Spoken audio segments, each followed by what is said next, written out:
Bom dia, senhoritas e senhoritos. Estamos iniciando a gravação da aula de hoje. Nós estamos falando da crise do mundo feudal, né? Já falamos com vocês aí sobre as cruzadas, já falamos para vocês sobre a reabertura do mar Mediterrâneo, já falamos para vocês sobre o renascimento comercial e urbano, não é? Renascimento comercial e urbano certo? Que está sendo ameaçado. Nós vamos ter as chamadas crises do século XIV. Que crises seriam essas do século XIV que vão conter esse avanço urbano e comercial que se desenvolve, né? Então, a cidade começa a crescer, o comércio começa a se desenvolver, vão surgir crises que vão fazer com que esse comércio em expansão se retraia, né? Então, está em expansão, vão surgir alguns eventos que vão fazer com que esse comércio em expansão se retraia, se feche. Não é? Que crise seria essa? O nosso comércio, né? O comércio no Brasil, no mundo, ele está retraído. Não é? Ele estava em expansão, retraiu, fechou, parou por causa de uma peste, né? Por causa de uma epidemia. As pessoas não podem circular na rua para não se contaminar. Não é disso que nós estamos falando? Certo? Mas o que foi a peste negra? Tem um textinho que eu achei interessante para a gente debater, conversar sobre, né? Democrática e igualitária. Como assim a peste é democrática e igualitária? Não? Ela não escolhe raça, cor, classe social, rico ou pobre. Ela pega todo mundo. Certo? Não interessa o que você seja, quem você seja, onde você mora. Né? Você será contaminado. Certo? A peste que nós vivemos hoje, apesar de democrática, dependendo de onde você morar e do dinheiro que você tiver, você tem mais chance de sobreviver, né? Qual é o problema do... A gente for falar do Covid, né? Qual é o problema do Covid? A maioria absoluta das pessoas, né, estão sendo curadas. Tá. Não se mede uma tragédia pelo número de sobreviventes. Se cair um avião agora, morrer 300 pessoas, é uma tragédia? É.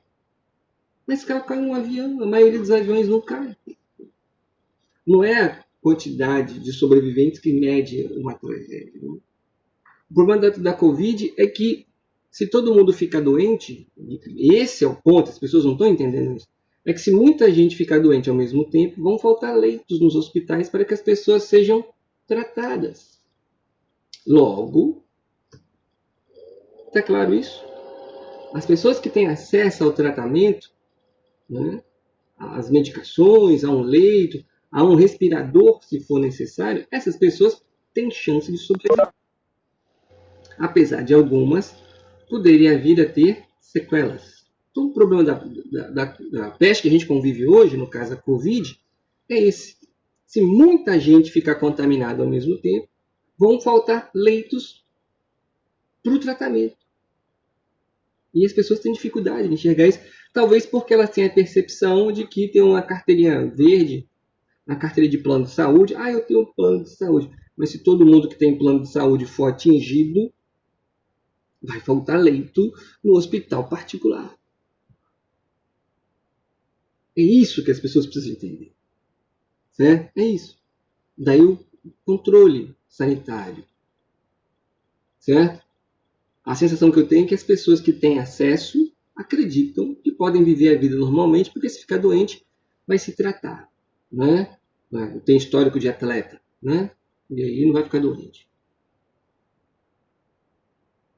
Percepção do outro, né? Eu não fico, mas eu posso transmitir para outra pessoa. O comportamento coletivo. É porque os 4 cavaleiros do Apocalipse é a morte, a guerra, a peste e a fome. Não é? Ela pertence. Tem um joguinho do Xbox que é espetacular, que trata desses 4 cavaleiros. Né? A gente conversa sobre isso em outro momento. Né? Então, a peste é democrática e igualitária. Atingia indiferentemente a todos. No caso aqui, nós vamos falar da peste negra, aqui do século XIV. Ao contrário, ficou um errozinho de digitação. do que os historiadores sem conhecimento médico sempre afirmaram, a má nutrição não era a condição agravante. Ricos e... Vamos discutir isso aqui, né? Vamos discutir isso. Como assim? Má alimentação não é um agravante? Ricos e pobres, organismos bem e mal alimentados, eram igualmente suscetíveis à peste. A diferença residia no fato de que se está mais ou menos exposto ao contágio. Bom, você pode questionar esse slide aí, né? A gente buscou na internet. Ele quer dizer o quê? O fato de você comer ou não comer não te impede de contaminar, de pegar a doença. É óbvio, né? Sim. Rico ou pobre, você pode pegar a doença. Agora, uma pessoa que tem acesso a uma boa alimentação, ela tem uma chance de recuperação maior do que outras, né? Isso está claro, né?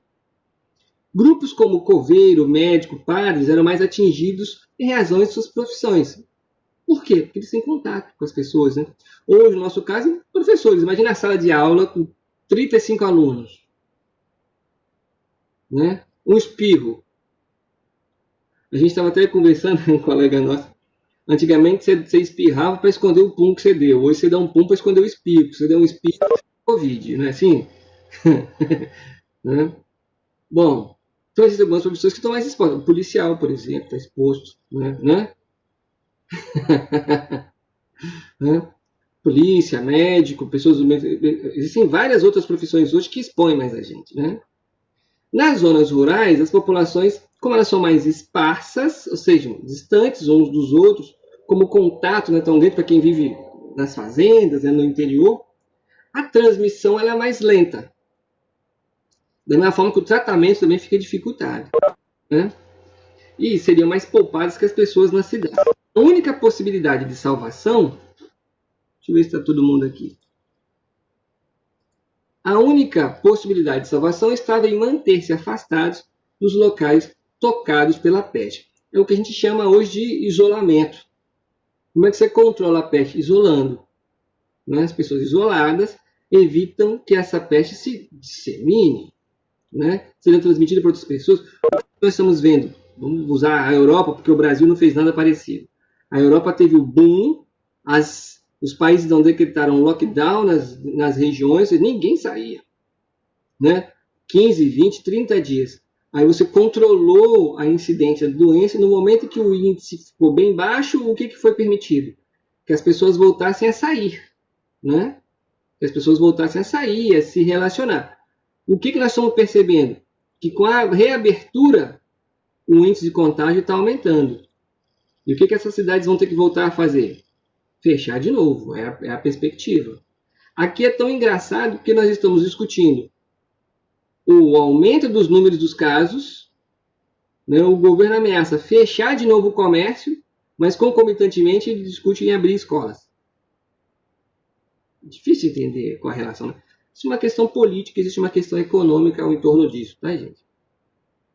Existe uma questão econômica disso. Não é só a escola, né? A escola é o pai que está tendo que trabalhar e não tem de onde deixar o filho, porque a escola, além de escola, é creche também, tem esse ponto.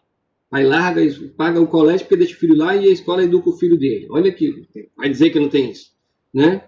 Então tem essa questão da creche. Né? Você tem o tio do transporte público, a tia do salgadinho, né? É verdade. Teve um caso no estado do Maine, nos Estados Unidos, que era um exemplo de combate. Acho que se você procurar no Google tem isso lá, mais ou menos. Era um exemplo, né? Seguiu todas as normas certinho. No momento de flexibilização, houve a realização de um casamento. Poucas pessoas foram nesse casamento. E de repente no Maine, 12 pessoas morreram de Covid. Como eram poucas pessoas, eles conseguiram rastrear aonde essas pessoas teriam sido contaminadas. Todas essas pessoas que foram contaminadas e vieram a falecer tiveram contato com alguém que esteve no casamento. As pessoas do casamento não morreram, mas passaram para algumas outras pessoas e estas outras pessoas morreram. Isso explica tudo para mim. Certo? Então, o isolamento é a melhor solução. Né? Se tiver que sair, faça uso de todos os procedimentos de proteção. Né? Foi o que fizeram, por exemplo, os personagens do Decameron, é um livro, né, de Giovanni Boccaccio, que abandonaram Florença e foram viver isolados nos arredores da cidade, enquanto a peste maltratava seus concidadãos que não tinham recursos para fugir. Você teve um aumento na busca de imóveis nas regiões serranas, aqui no Espírito Santo e em outras regiões. Né? As pessoas tentando comprar casas, né, terreno, né, em Marechal Floriano, né, Domingos Martins, regiões mais altas, acreditando que lá eles estariam mais protegidos do que aqui. Talvez porque faz um frio desgraçado, ninguém sai de casa naquele frio dos infernos, né? Talvez seja por isso. Eu não gosto de frio não, tá, gente? Desculpa. Bom, aqui você tem um mapinha das zonas infectadas na Europa, né? Peste negra, século XIV, tá aqui, ó. Vê? Zonas mais castigadas pela epidemia. Veja só, Gênova, Veneza, cidades comerciais, Constantinopla, outra cidade comercial, Damasco, outra cidade comercial, Meca, importante entreposto comercial, cidade santa para os muçulmanos. Perceba que as regiões de maior intensidade comercial são as mais afetadas, devido à concentração populacional, né? A rotatividade de pessoas. Muitas pessoas vêm e vão dessas cidades, levando produtos, comprando produtos, vendendo produtos. A circulação de pessoas nesses ambientes é muito grande. Certo? Aí você tem uma relação. Onde se identifica o maior número de pessoas, onde você tem maior concentração. Percebe? Vê? Beleza? Para termos uma noção real do número de mortes, você tem ó, população estimada na Europa, né? Ano 1000, 1100, 1200, 1300, 1347, 1800. A gente vai dizer que a peste negra, veja só, ela matou 1/3 da população europeia. Ou seja, de cada 3 pessoas, uma morreu. A peste negra vai resolver o problema da densidade demográfica na Europa. Lembra aquela densidade demográfica? Muita gente, cruzada. A peste negra resolve o problema. De cada 3, um vai morrer de peste bubônica. É fácil, né? É importante observar algumas relevâncias que a gente fala em peste negra. Não vai haver uma cura para a peste negra, né? Ela é cíclica.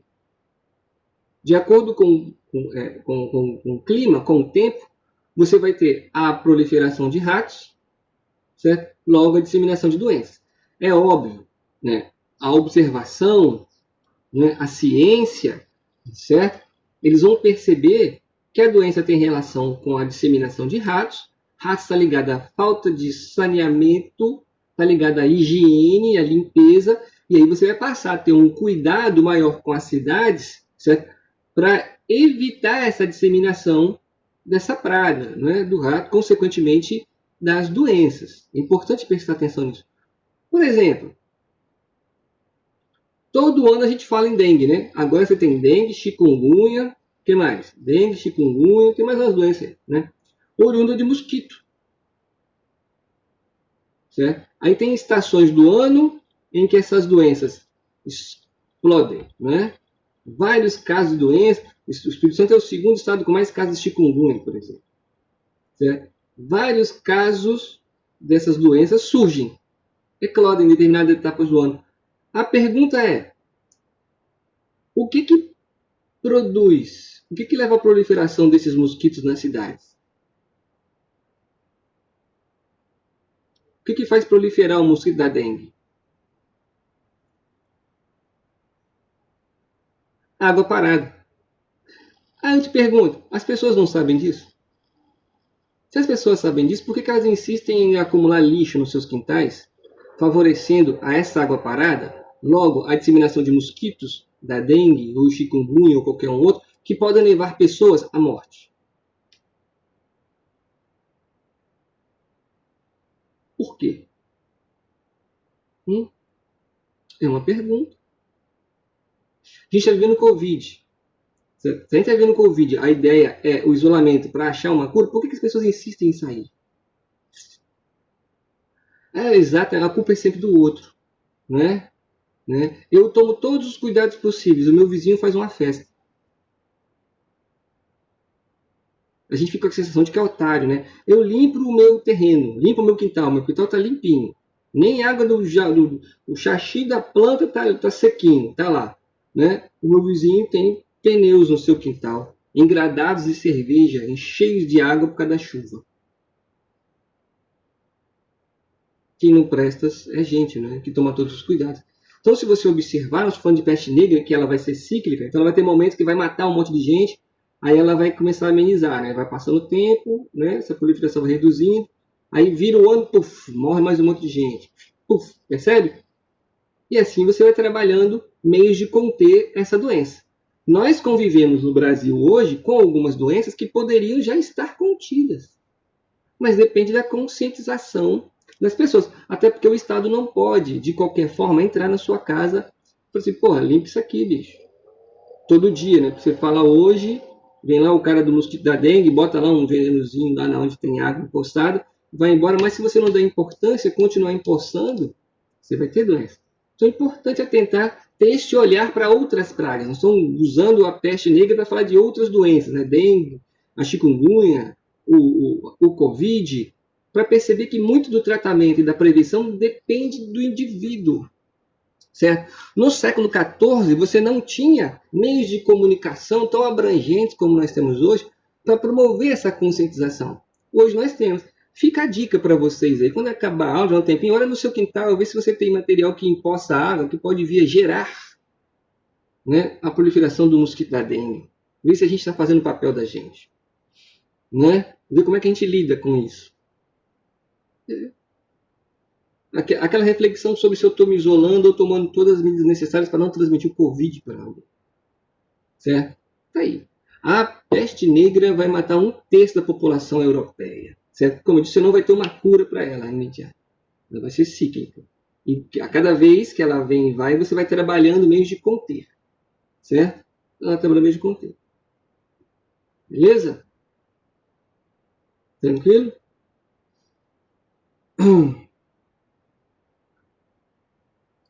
Consequências da peste. Diminuição demográfica. Opa! Olha que beleza isso. Bom, então nós tínhamos um problema. Certo? Nós tínhamos um problema. Qual era o problema? Qual era o problema que nós tínhamos? Por favor, alguém me salva. Qual era a crise que a gente... Ah, muita gente. Usa o termo técnico, por favor. Ao invés de muita gente. Ao invés de muita gente. Usa um termo técnico, por favor.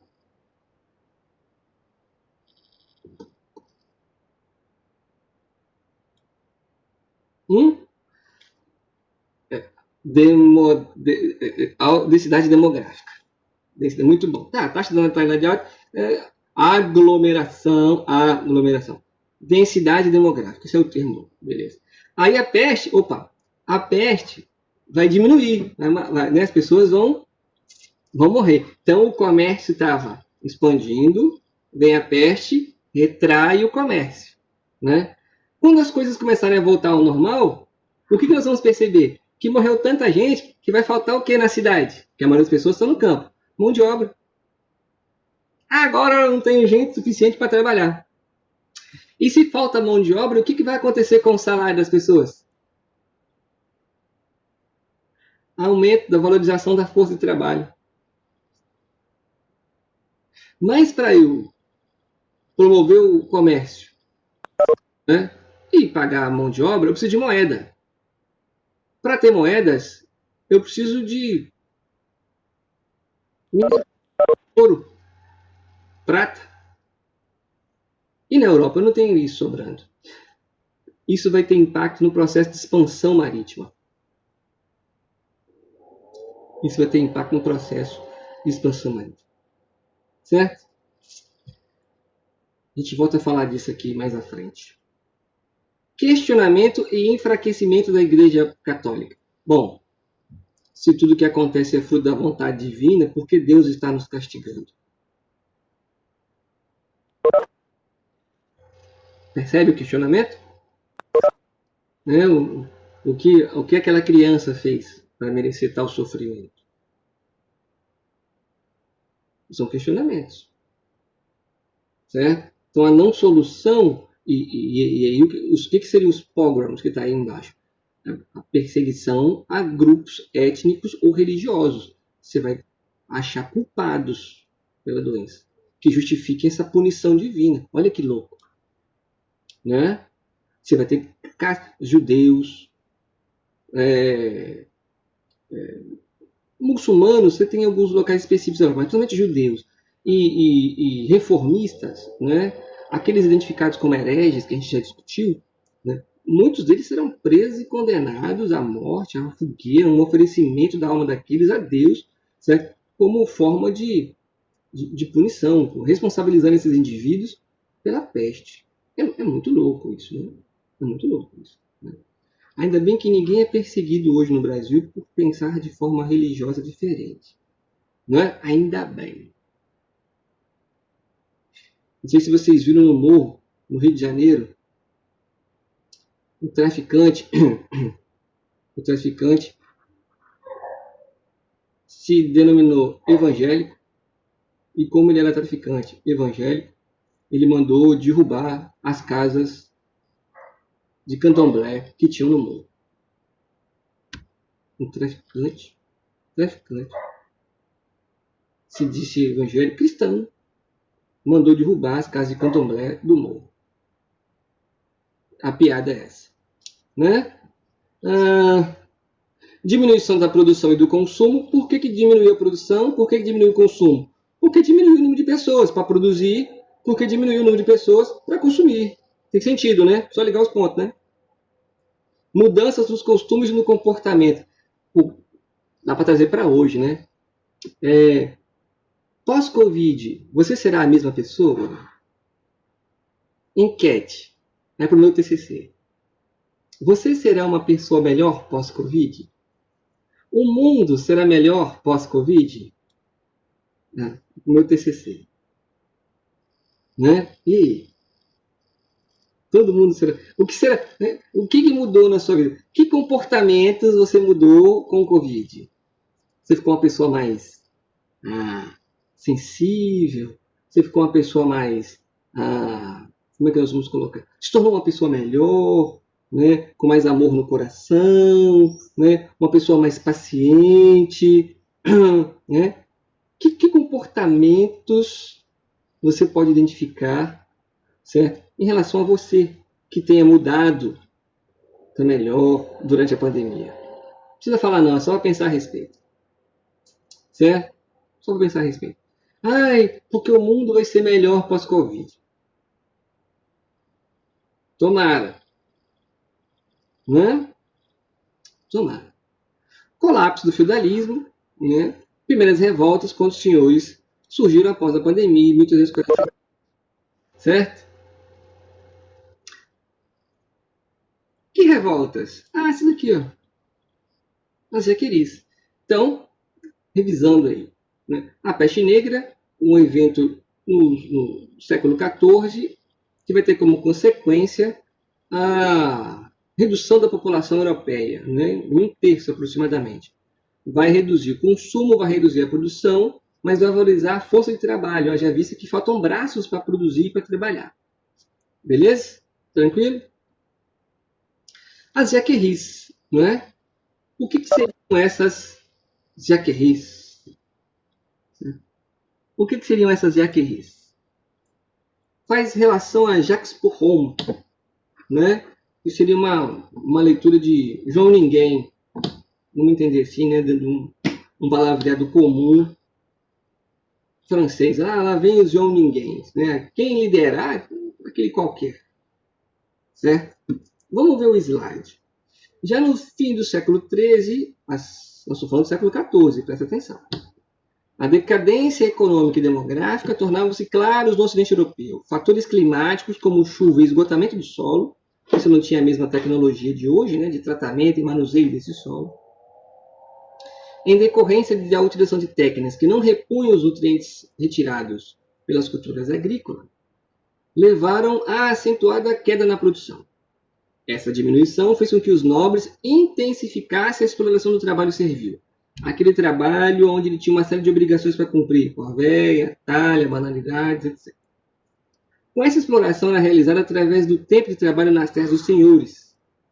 A intensificação desse trabalho acarretava mais horas de trabalho nessas terras e menos nas terras utilizadas pelos camponeses para produzir alimentos para a sua subsistência. Lembra disso? Dias de trabalho nas terras do Senhor, Corvéia. Se fosse necessário, se houvesse uma calamidade, as terras prioritárias a serem tratadas eram as terras do Senhor. Ou seja, está sobrando muito pouco tempo para esse camponês produzir na terra que ele tem direito, para retirar dela o seu sustento e as porcentagens que ele deve entregar ao Senhor. O que significa dizer? Que a exploração está cada vez maior. Beleza? Isso está claro? Somou-se a essa situação a ocorrência da peste negra nas décadas de 1340 e 1350. 10 anos, aproximadamente, falando de peste negra, né? Que dizimou a população ocidental. E estima-se que 2/3 dos habitantes das cidades contraíram a doença, e 70% destes morreram. No campo, a ocorrência foi menos intensa, mas ela não deixou de existir. Camponeses, clérigos, nobres foram afetados. Lembra? A doença ela foi democrática. Ela não poupou nenhum tipo de grupo social. Certo? Esses fatores geraram instabilidade social, que resultou em revoltas das classes exploradas contra seus exploradores. Quem são as classes exploradas? Os camponeses. Quem são exploradores? Os senhores feudais, seja ele a igreja, seja ele a nobreza. Nas cidades, um exemplo pode ser encontrado na revolta de Sion. Trabalhadores assalados, setor têxtil. Opa, está falando aqui de trabalhadores assalados, setor têxtil, numa cidade no século XIV. Né? Que teve seu auge em Florença. Cidade italiana, comercial, lembra? Existem feudalismos, falei isso para vocês várias vezes. A gente está estudando o feudalismo clássico, que é a história da França. Florença, Península Itálica, comércio desenvolvido, contato com o mar Mediterrâneo. Logo, é possível que você encontre essa característica de produção e de trabalho nessas áreas. Quando os trabalhadores chegaram a derrubar o poder dos industriais e banqueiros. Certo? Mas foi no campo que as revoltas foram mais agudas. As jacqueries, revoltas conduzidas pelos camponeses franceses, foram o caso mais notório. O termo recorrente é uma expressão francesa, Jacques pour homme, que significa Jacques, o simples. Como eu disse para vocês, o João Ninguém aqui no Brasil. Né? Há quem diga que Jacques ou jacqueries pode estar ligado ao fato dos camponeses usarem jaquetas. Certo? Mas a ideia do João Ninguém eu acho que fica mais presente, fica mais claro. Né? Os camponeses franceses se sublevaram com armas nas mãos contra as nobres e clérigos, em uma luta contra a intensificação da exploração. Cerca de 20 mil camponeses morreram nas jacqueries. Na Inglaterra, em 1381, os camponeses se revoltaram contra o aumento de impostos sobre os servos, onde a fixação de salário e contra a revolta da obrigatoriedade da permanência dos servos em uma dada propriedade. O que é importante perceber nessas jacqueries, nessas revoltas? Né? Veja, nós temos, vamos observar, nós temos a peste, certo? Nós temos a peste. Sim ou não? Peste negra. Que está afetando os camponeses? Sim ou não? Mexe o copo aí, por favor. Alguém? Tem alguém aí na sala? Alguém? Tem alguém na sala, por favor? Estou falando sozinho? Está afetando. Muito bom. Obrigado. A peste negra. Observa que ele disse aqui em cima, no slide acima, ó. No final do século III, ou seja, ainda antes da peste, né, fatores climáticos como chuva e esgotamento do solo, certo? Estão prejudicando a agricultura, certo? Ou seja, se prejudica a agricultura, prejudica a produção de alimentos. A fome está presente nesse contexto. Opa! Peste, fome. Peste e fome. Nós vamos falar aqui embaixo, daqui a pouquinho, das guerras. As guerras são nesse contexto. Olha o período. Certo? Então, o camponês está sendo superexplorado num contexto de peste, fome e guerra. Vê? Esses 3 eventos acontecendo concomitantemente. Certo? Esse camponês abre o bico. Certo? Ele vai se levantar. Ele vai se revoltar de forma violenta contra o opressor. Certo? Contra o opressor. Então, esses camponeses vão se armar, vão invadir essas propriedades dos senhores feudais e vão demonstrar a eles um ódio, uma raiva, certo? Que vão ser deixa eu melhorar, né? Essa raiva, esse ódio em relação ao opressor, ela vai ser transformada em atitudes extremamente violentas. Por exemplo, você tem textos que falam que os camponeses adentraram a casa do Senhor, fizeram refém a sua esposa e sua filha, abusaram delas, enfiaram o espeto no Senhor, assaram-no na fogueira e comeram de sua carne. Isso é muito representativo, né? Quando fala de comer da sua carne, não é num sentido canibal, né? De comer o cara como comida assim, né? É no sentido representativo. Em que sentido? Quem comia carne assada geralmente era nobreza. Então era um sentido de demonstração da insatisfação daquele contexto que havia, que vai gerar pavor em relação a essa nobreza, certo? Tal a violência produzida por esses camponeses em relação a estes senhores feudais, certo? Havia necessidade de se fazer alguma coisa, de se organizar algo, certo? O que seria esse algo? Se organizar uma força militar que sufocasse esse movimento rebelde, certo? Produzido pelos camponeses. Rebelde, mas não sem justificativas. Vocês estão percebendo isso, né? O cara está exposto à peste, né? A ataques ele está no meio de conflitos políticos, guerras, a fome, é superexplorado. Se tem guerra, quem participa da guerra é a nobreza. A nobreza não trabalha. É o trabalho do camponês que mantém o soldado, que mantém a guerra. Percebe isso? Um momento péssimo para ser, né? Então o camponês está sendo explorado de todas as formas possíveis. E tem hora que ele abre o bico, ele se levanta e não basta. Chega, vamos pro pau. Certo? O camponês se revolta. Certo? As jaquerris serão suprimidas com extrema violência. Né? A nobreza se organiza, né? Reprime esse movimento com extrema violência. Certo? Muita violência. Certo? Mas é importante perceber esse contextão, por isso se chama crises do século XIV. Fome, peste, revoltas camponesas e as guerras. Certo? E as guerras. É um contexto interessante. Beleza? Apesar dessas revoltas terem sido derrotadas, elas indicam o início do fim da servidão na Europa Ocidental e a desintegração do mundo feudal. Sim, nós estamos falando de fim de feudalismo. Né? É o que nós estamos discutindo. Crises desse mundo feudal. Né? Você vai começar a transformar esse servo em outra coisa. Né? O que o texto aqui vai chamar de proletário. Proletário é o trabalhador assalariado que só tem a prole. Proletário é aquele que só tem a prole. O que é a prole? Seus filhos. Certo? Que vai trabalhar para o sustento dele. Certo? Essas crises, é importante vocês perceberem, durante elas está acontecendo um outro processo de centralização do poder nas mãos do rei.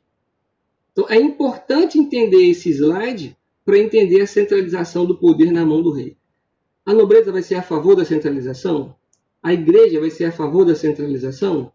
Se vão ser a favor, por quê? É importante entender esses contextos. Né? Claro? E as guerras? Fome, peste, revoltas, guerras. Certo? Duas guerras de destaque aí, né? Aqui. A Guerra de Reconquista e a Guerra dos 100 Anos. Certo? Ah, mas dá mais de 100 anos, Paulo. Sim, é que fica mais bonito falar a Guerra dos 100 Anos do que a Guerra dos 116 anos, por exemplo. Né? Fica mais bonito a Guerra dos 100 Anos. Certo? Bom, a Guerra de Reconquista ela tem início quando? Está aqui, em 718. O que acontece nesse ano de 718? Lembra a expansão árabe? Domínio do norte da África, travessia do Estreito de Gibraltar, os muçulmanos invadem a Península Ibérica, iniciando o conflito com os cristãos que aqui ocupam. Certo? Aquilo que está sendo conquistado pelos árabes, os cristãos vão tentar recuperar. o que alguns vão chamar de Cruzada Ocidental, que a cruzada que a gente estudou está acontecendo no Oriente, certo? E esses árabes vão avançar sobre a Península Ibérica, barrando aqui, ó, no enfrentamento com Carlos Martel, dinastia ainda merovingia, que vai se transformar em carolíngia em 732. Eles não conseguem avançar a França graças a Carlos Martel, graças à dinastia dos francos, certo? Então os muçulmanos ficam aqui restritos a essa Península Ibérica. O catolicismo, né, ou melhor, o cristianismo, só assume de fato o controle dessa Península Ibérica no ano de 1492, quando a Espanha, né, se unifica. Quando a Espanha se unifica, certo? Você vai ter aqui a região de Leão, Castela, Aragão e Navarra, esses 4 reinos enfrentam aí a presença árabe, certo? Daqui da região de Leão, nós vamos falar depois, vai surgir o Condado Portucalenses, que vai virar Portugal, certo? Portugal era um feudo. Portugal era um feudo. Beleza? Então vamos discutir mais à frente. A Guerra de Conquista. Imagina que se você olhar aqui, observe esse mapa. Prende esse mapa aqui. Observe esse contexto. Guerras.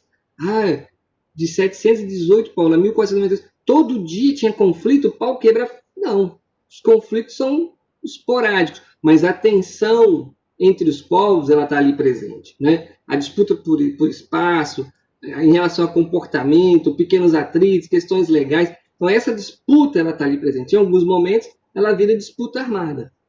Certo? Observe esse mapa. Vamos trazer aqui para esse mapa de cima. Olha aqui, ó. Tá vendo aqui, ó? O norte, aqui está a Península Ibérica, nós estamos discutindo Guerra Reconquista. Olha aqui a França atacada, atingida pela peste negra. Certo? Está na nossa porta aqui, ó. Peste negra daqui. Não vai ter caso nenhum? Claro que vão ter casos. Esse mapinha aqui mostra as áreas de maior incidência, as mais castigadas. Não significa dizer que nas áreas em amarelo não tinha tido caso nenhum, certo? Áreas em abóbora, as áreas mais afetadas. Beleza? Então aqui ó, a peste está presente aqui, assim como a fome e a guerra. As tropas avançam de um lado para outro, passando por cima de plantações, passando por cima das terras, né? Ignorando as produções. Beleza? A Guerra dos 100 Anos. Aqui é a guerra entre cristãos, Península Ibérica, e muçulmanos. A Guerra dos 100 Anos vai ser pelo controle dessas terras ao norte aqui da França. Ingleses e franceses disputam esse território, certo? É a guerra que vai de 1337 a 1453, certo? É importante observar essa data aqui, 1453, porque aqui nesse momento o Império Romano do Oriente, o Império Romano do Oriente, Constantinopla, é tomada pelos turcos otomanos, o que vai motivar uma nova onda cruzadista, certo? Então, ali com o fim do Império Romano do Oriente, acaba, dentro da perspectiva cronológica, a Idade Média e inicia-se a Idade Moderna, certo? Em meio a essa crise, né, a esse conflito, certo? Portugal já saiu em expansão marítima, para você ter uma ideia. Portugal começa a expansão marítima em 1415. Então, pau quebrando, Portugal está saindo em expansão marítima. Aqui, ó, Portugal. Porque a guerra está acontecendo aqui desse lado, ó. Portugal está em paz com todo mundo, então Portugal vai sair em expansão marítima. Olha que beleza. Certo? Portugal começa a sua expansão. Então, a Guerra dos 100 Anos, destaque, queria ver um filme sobre Joana d'Arc. A Joana d'Arc é a personagem que surge nesse contexto aqui, ó. Certo? Nesse contexto de Guerra dos 100 Anos, né? Uma mulher que se disse encaminhada por Deus vai liderar os exércitos franceses contra os ingleses. No fim, ela é capturada, entregue aos ingleses e vai ser queimada numa fogueira acusada de bruxaria. Olha que beleza. Isso porque ela disse que foi enviada por Deus. Né? Certo? Importante isso. A Guerra dos 100 Anos acaba em 1453, com a França estabelecendo seu território. É importante perceber isso. A Guerra dos 100 Anos define a fronteira da França e a fronteira inglesa. É importante atentar para esse detalhezinho, tá? Isso aqui tudo é França, certo? Isso aqui tudo vai ser Inglaterra. Depois você vai ter separações daqui, vai surgir chamados Países Baixos, né? A Bélgica, a Holanda, etc, etc. Mas Guerra dos 100 Anos define a fronteira da França e a Inglaterra. Certo?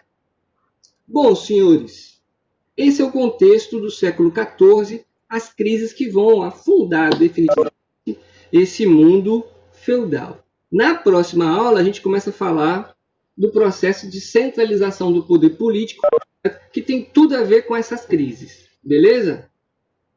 Deixa eu encerrar aqui a nossa gravação.